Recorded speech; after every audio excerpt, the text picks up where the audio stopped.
চুরি, ডাকাতি, হত্যা, রাহাজানি, সন্ত্রাস, চাঁদাবাজি, দুর্নীতি, প্রতারণা, মিথ্যা, দর্শন, ব্যভিচার, অশ্লীলতা, মাদক, এগুলি সমস্ত জাহেলিয়াতের সাইন।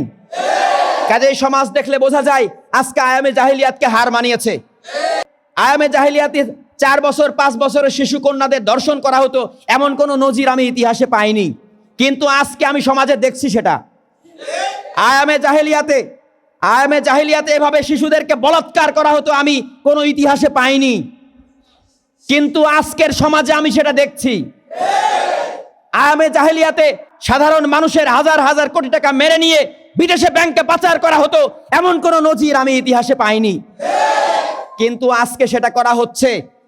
কাজেই আজকে আয়ামে জাহেলিয়াত ছাড়িয়ে গেছে।